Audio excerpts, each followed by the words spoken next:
नीति वचन 23वां अध्याय।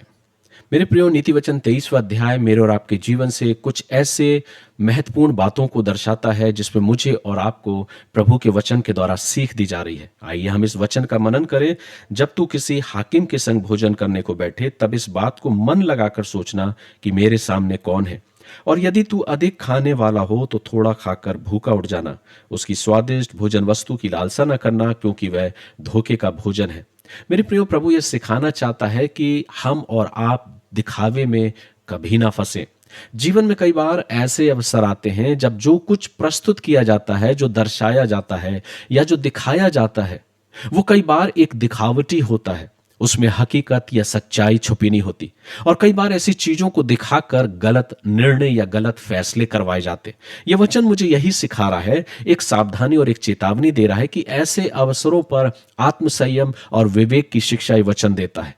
और यह वचन मुझे यही सिखाना चाहता है कि जब भी कभी ऐसी चीजें या ऐसे अवसर हमारे और आपकी जिंदगी में आए, तो अपने आप को संयम के साथ, आत्मसंयम के साथ और विवेक के साथ, बहुत सावधानी के साथ अपने जीवन में फैसलों को, निर्णयों को लेना है, ताकि हम पहले बातों को समझें, परखें और फिर निर्णय लें, ताकि हम अपने जीवन को प्रभु के वचन के अनुसार चला सके। आगे वचन कहता है, धनी होने के लिए परिश्रम ना करना, अपनी समझ का भरोसा छोड़ना। तो क्या इसका अर्थ यह है कि हम आलसी हो जाएं, किसी काम को ना करें? नहीं मेरे प्रियो, प्रभु का वचन ये सिखा रहा है, जिसके पीछे उद्देश्य है वो ये कि सिर्फ आलसी नहीं बन जाना है, पर इस वचन के पीछे जो उद्देश्य है वो ये कि अपने जीवन को सिर्फ धन कमाने में या धन को अर्जित करने में ही नहीं लगा देना।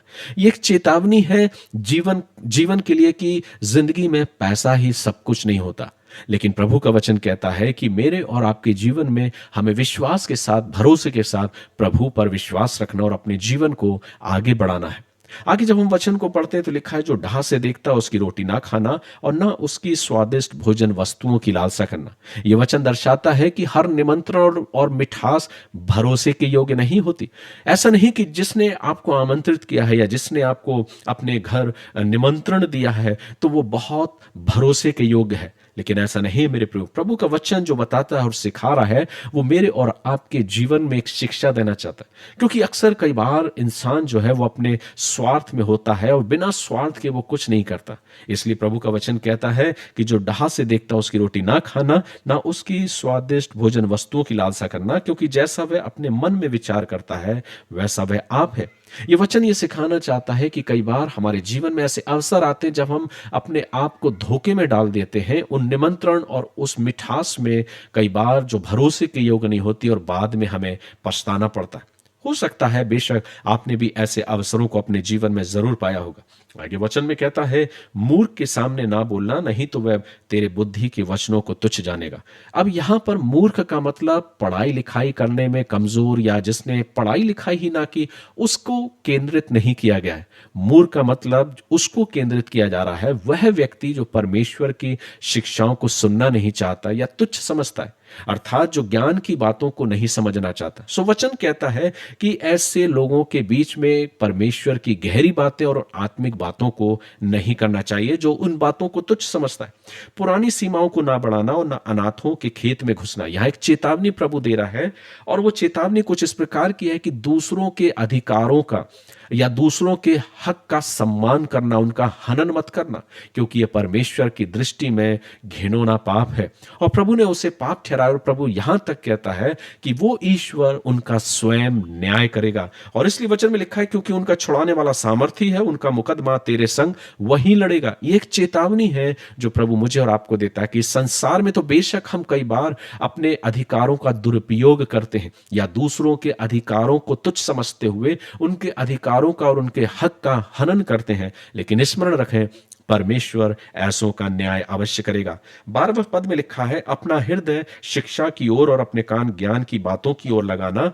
यह वचन सिखाता है कि सिर्फ शिक्षा का लाभ तब मिलता है जब हम उसे दिल से स्वीकार करते हैं। शिक्षा का लाभ सिर्फ ये नहीं कि हमने शिक्षा को सुन लिया है, लेकिन वचन कहता है शिक्षा का लाभ तब मिलता है जब हम उसे दिल से स्वीकार करते और अपने जीवन में ग्रहण करते। आगे लिखा है, लड़के को ताड़ना ना छोड़ना, क्योंकि यदि तू उसको छड़ी से मारे तो वह ना मरेगा। यहां पर शिक्षा की बात की जा रही है, छड़ी से मारना अर्थात शारीरिक ताड़ना या प्रताड़ना की बात नहीं कर रहा है प्रभु, पर वचन कह रहा है कि वो एक डिसिप्लिन सिखाने की बात कर रहा है, एक अनुशासित या अनुशासन में लाने की बात कर रहा है। हर माता पिता का यह कर्तव्य है कि वो बच्चों को एक अच्छी शिक्षा दें, सांसारिक शिक्षा के साथ साथ जो शिक्षा है आत्मिक और नैतिक शिक्षा वो भी देना एक माता पिता का कर्तव्य है। आगे वचन में लिखा है, हे मेरे पुत्र, यदि तू बुद्धिमान हो तो मेरा ही मन आनंदित होगा, और जब तू सीधी बातें बोले तब मेरा मन प्रसन्न होगा। जैसे एक माता पिता संसार में रहते हुए अपने बच्चों से एक सही मार्ग पर चलने की अपेक्षा करते हैं, वैसे ही स्वर्ग का परमेश्वर भी यह चाहता है कि हम और आप एक सत्य के मार्ग पर चलें, जिससे परमेश्वर की महिमा हो और वो मेरे जीवन को देखकर आनंदित हो। इसलिए प्रभु चाहता है कि हम उसकी आज्ञाओं को माने और उसे स्वीकार करें।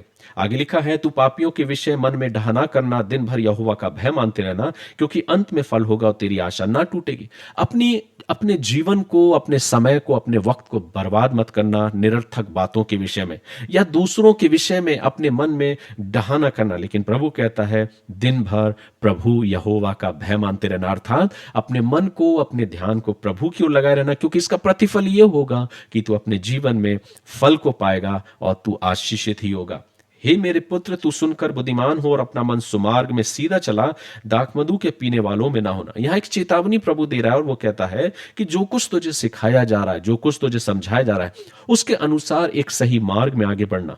दाखमधु के पीने वालों से वो विमुख होने की बात करता है और वो कहता है इनकी संगति ना करना, क्योंकि ये एक ऐसे जीवन को जीते हैं जिनका जीवन एक गलत व्यसनों में है, जिसके द्वारा तू अपने जीवन का सर्वनाश ही करेगा।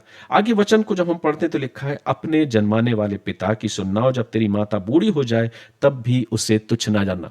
यह जीवन की वो सच्चाई है जिसमें प्रभु स्वयं कहता है कि अपने माता पिता का आदर करना यह परमेश्वर की दी हुई आज्ञा है, और इसके विषय में प्रभु कहता है अपने पिता की सुनना, अर्थात उसकी अनसुनी मत करना।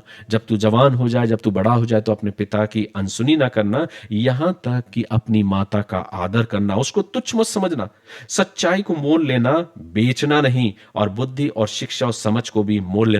सच्चाई को मोल लेना और बेचना नहीं, इसका मतलब क्या है कि कई बार जीवन में ऐसे अवसर आते हैं जब हम सच्चाई को रुपयों और पैसों में बेच देते हैं, हम सच को झूठ और झूठ को सच बनाने लगते हैं। लेकिन प्रभु हमें एक कड़ी चेतावनी देता है कि बुद्धि और शिक्षा की समझ को भी मोल लेना, अर्थात किसी भी कीमत में उसको जाने मत देना, कोई तुझे खरीदना ना पाए, तेरी सच्चाई को खरीदने ना पाए। और इसलिए प्रभु एक चेतावनी देता है, धर्मी का पिता बहुत मग्न होता है और बुद्धिमान का जन्माने वाला उसके कारण आनंदित होता है। तेरे कारण तेरे माता पिता आनंदित तो तेरी जननी मग्न होगी। जब ये सब कुछ जीवन ऐसा हमारा होगा तो हमारा पिता, हमारा माता भी, जिसने हमें जन्म दिया है, वो आनंदित होंगे, और ठीक वैसे ही ईश्वर भी आनंदित होगा। आगे लिखा है, हे मेरे पुत्र, अपना मन मेरी ओर लगा और तेरी दृष्टि मेरे चाल चलन पर लगी रहे। वैश्या गहरा गड़ा ठहरती है और पराई स्त्री सकरे कुएं के समान है। वे डाकू के समान घात लगाती है और बहुत से मनुष्यों को विश्वासघाती कर देती है। प्रभु यहाँ एक बड़ी चेतावनी को दे रहा है जो परिवार से संबंधित है, जो हमारे शारीरिक जीवन से भी संदर्भित है, और जिसके विषय में प्रभु कह रहा है कि अपने आप को वह विचार से बचा के रखो, क्योंकि जो इसमें पड़ता है वो उस डाकू के समान है, जो जैसे डाकू किसी व्यक्ति को घात करता है और उससे सब कुछ लूट लेता है। जो शख्स अपने आप को ऐसे जीवन में डालता है वो उसके समान है जैसे वो डाकू से लुट गया हो, अर्थात उसका सब कुछ लुट जाता है, उसके जीवन से शांति चली जाती है, यहां तक कि उसका आत्मिक जीवन भी लुट जाता है। आगे लिखा है, कौन कहता है हाय, कौन कहता है हाय, कौन झगड़े रगड़े में फंसता है, कौन बक बक करता है, किसके कारण अकारण घाव होते हैं, किसकी आंखें लाल हो जाती हैं, उनकी जो दाखमधु देर तक पीते हैं, जो मसाला मिला हुआ दाखमधु ढूंढने को जाते हैं। जब दाखमधु लाल दिखाई दे और कटोरे में उसका रंग सुंदर रंग होता है, और जब वह धार के साथ उंडेला जाता है तब उसको ना देखना। यह एक बड़ी चेतावनी प्रभु दे रहा है कि ऐसे लोगों की ना तो संगति करना और ना ऐसे लोगों के साथ बैठना, और उस दाखमधु, उस मदरा के लिए प्रभु एक चेतावनी दे रहा है कि उसको किसी भी रीति से स्वीकार ना करना, क्योंकि उसको लेने के द्वारा तेरा जीवन तेरा नहीं रहेगा, क्योंकि तू अपने आप को कुछ और ही पाएगा जब उसका नशा तेरे जीवन में चढ़ेगा। क्योंकि आगे लिखा है, क्योंकि तू विचित्र वस्तुएं देखेगा, उल्टी सीधी बातें बकता रहेगा, और तू समुद्र के बीच लेटने वाले और मरुस्थल के सिरे पर सोने वाले के समान रहेगा। जब इस पूरे वचन को हम पढ़ते हैं तो प्रभु एक बड़ी चेतावनी देता है और वो सिखाना चाहता कि हम अपने जीवन में इन सब व्यसनों से अपने आप को दूर रखें और अपने आप को इन व्यसनों से दूर रखते हुए अपने जीवन को एक सही दिशा में बढ़ाने पाएं, क्योंकि ये सब हमारे जीवन में गलत रास्ते पर ले जाएंगे और हमारे जीवन को ऐसा बना देंगे जो एक अच्छा जीवन नहीं। और इसलिए प्रभु मुझे और आपको एक चेतावनी दे रहा है। आगे वचन में लिखा है, तू कहेगा कि मैंने मार तो खाई परंतु तू दुखित ना हुआ, मैं पिट तो गया परंतु मुझे कुछ सुधि ना थी, मैं होश में कब आऊं, मैं तो फिर मदरा ढूंढूंगा। ये एक ऐसा जीवन है जो हर रीति से अपने आप को उस सर्वनाश की ओर ले जाता है। इसलिए प्रभु चेतावनी दे रहा है कि ये इन सब चीजों से तुम्हारे जीवन में कोई लाभ नहीं मिलने का, लेकिन तुम्हारा जीवन सिर्फ और सिर्फ बर्बाद ही होगा। इसलिए आइए हम इस अनमोल जीवन को बहुत संभाल के जिए, अपने जीवन को प्रभु की समीपता और निकटता में जिए। प्रभु यही मेरे और आपके जीवन से चाहता है। इसलिए नीति वचन 23वां अध्याय मुझे और आपको एक ऐसी शिक्षा, एक ऐसा मार्गदर्शन देता है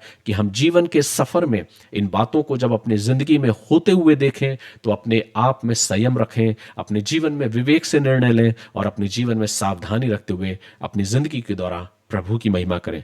प्रभु आप सभी को आशीष दे। आशा करता हूं आज का मनन हम सभी के लिए आशीष में होगा। प्रभु आप सभी को आशीष दे।